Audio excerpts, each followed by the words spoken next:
صحابی حضرت حبیب بن زید کا تڑپا دینے والا واقعہ جب ان کو ایک جھوٹے نبی نے شہید کیا۔ بسم اللہ الرحمن الرحیم۔ السلام علیکم معزز خواتین و حضرات۔ شیطان ہر دور میں میدان میں اپنے کھلاڑی اتارتا رہا ہے۔ ان گمراہوں کو کبھی کامیابی نہیں ملی۔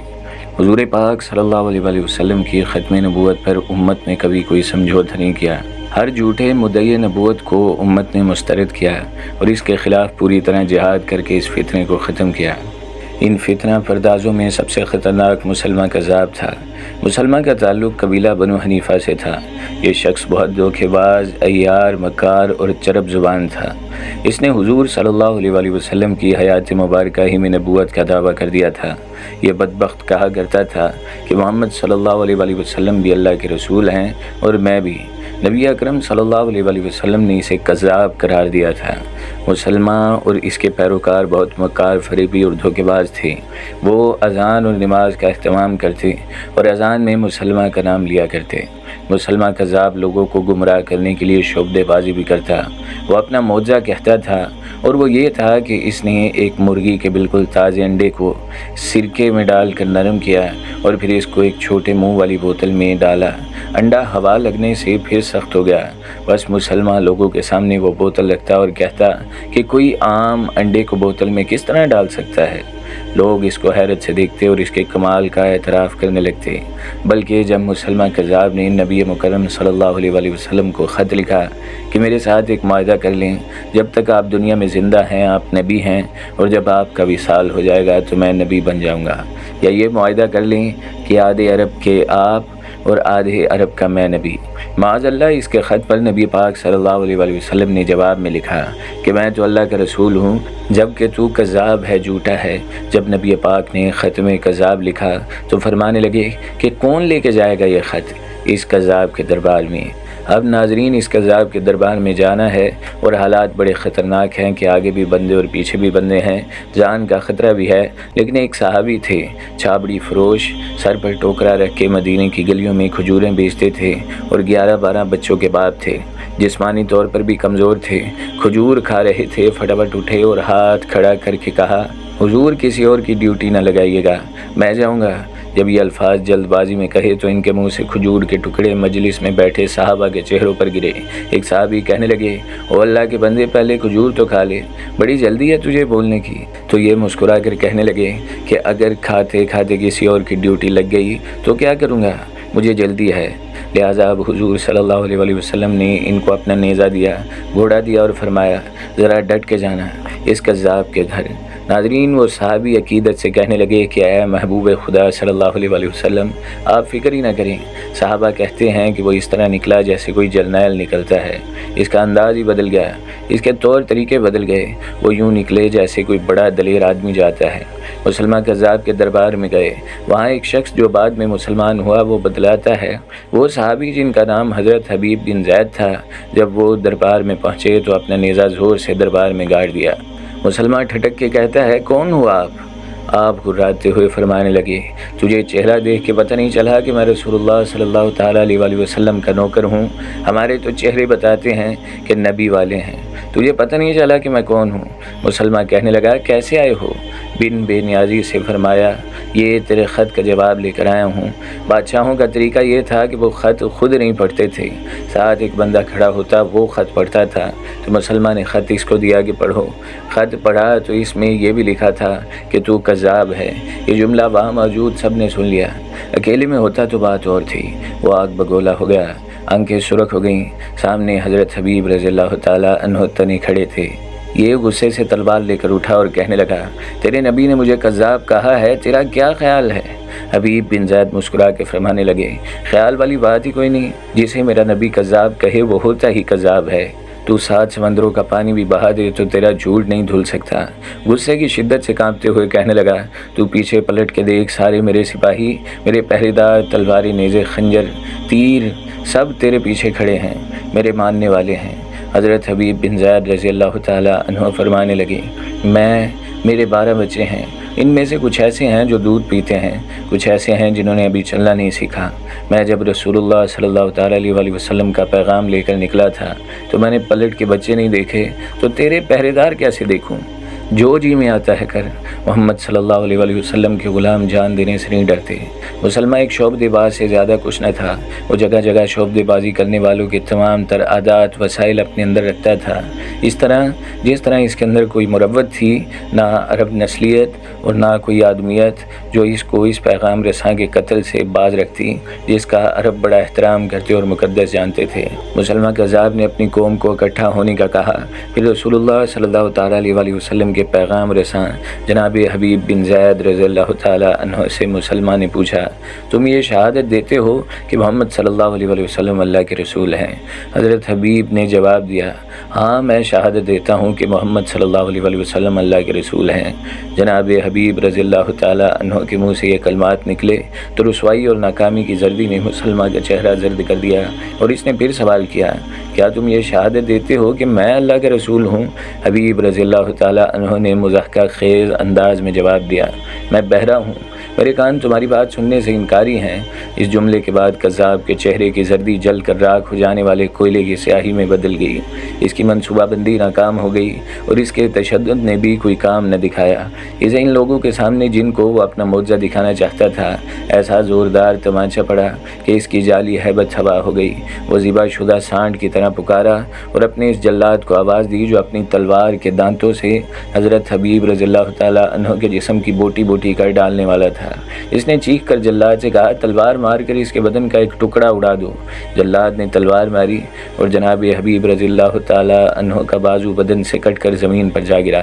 مسلمان نے پھر مخاطب ہو کر جناب حبیب سے پوچھا، کیا تم گواہی دیتے ہو کہ محمد اللہ کے رسول ہیں؟ حضرت حبیب نے جواب دیا، ہاں میں گواہی دیتا ہوں کہ محمد صلی اللہ علیہ وآلہ وسلم اللہ کے رسول ہیں۔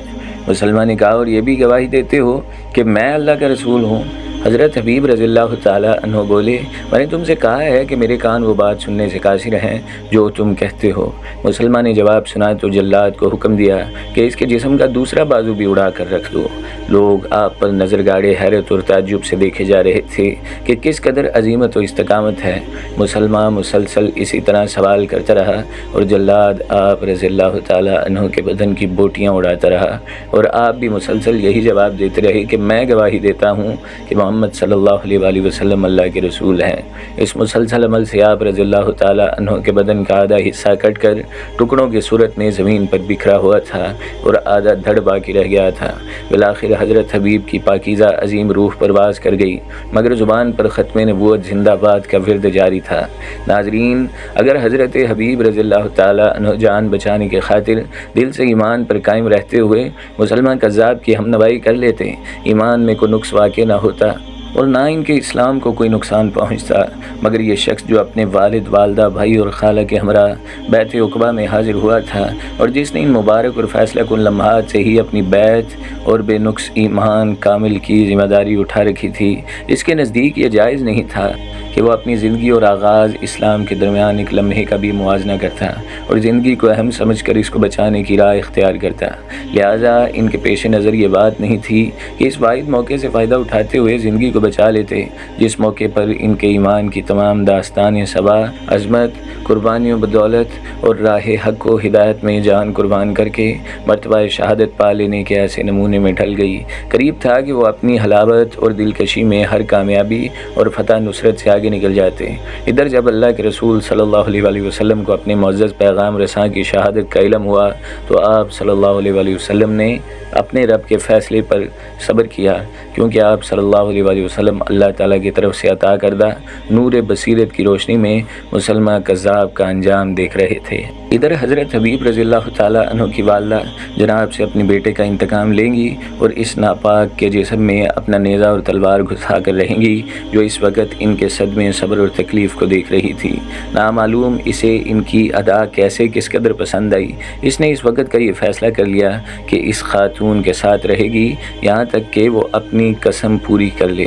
کچھ وقت گزرا کہ موقع آ گیا جس کے نقوش دائمی ہیں، یعنی جنگ یمامہ کا موقع۔ خلیفہ رسول اللہ صلی اللہ تعالیٰ علیہ وآلہ وسلم حضرت ابو بکر صدیق رضی اللہ تعالیٰ عنہ نے یمامہ کی طرف جانے والے لشکر اسلام کو تیار کیا، جہاں مسلمان نے ایک بہت بڑا لشکر تیار کر رکھا تھا۔ جنگ یمامہ تاریخ اسلام کے عظیم ترین اور اہم ترین مارکوں میں شمار ہوتی ہے۔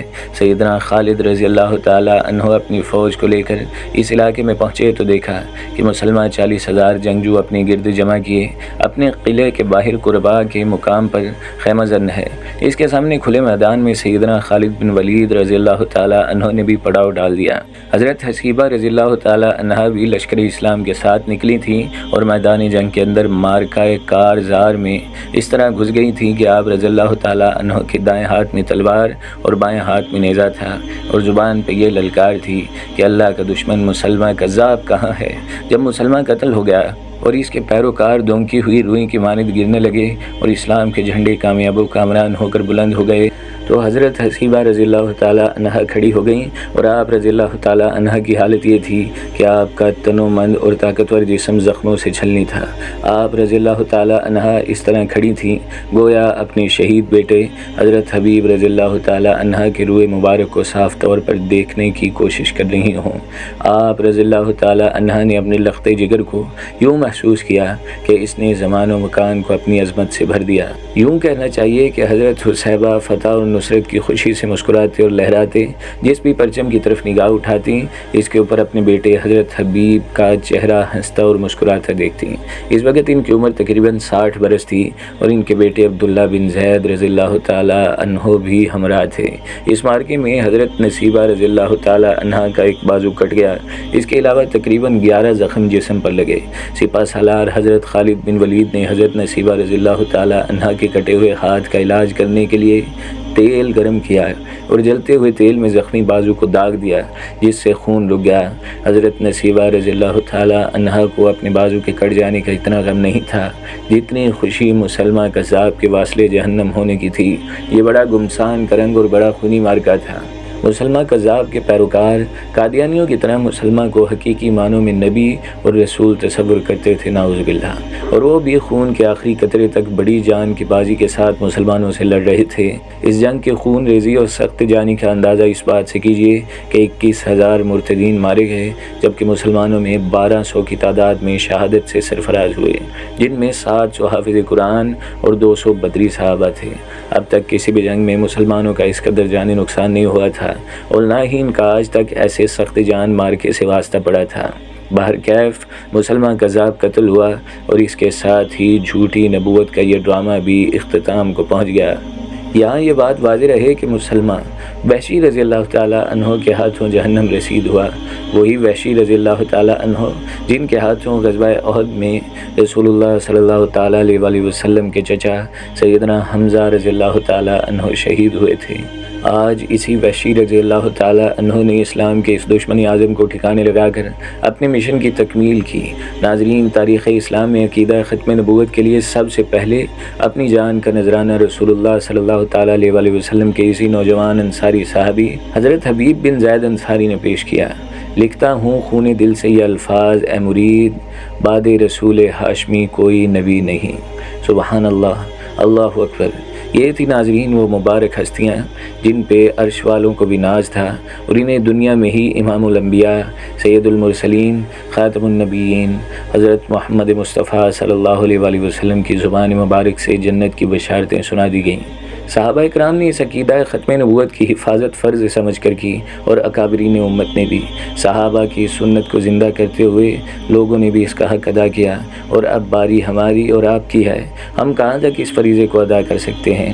اللہ رب العزت تحفظ ختم نبوت کے محاذ پر کام کرنے والوں کی مدد و نصرت فرمائے۔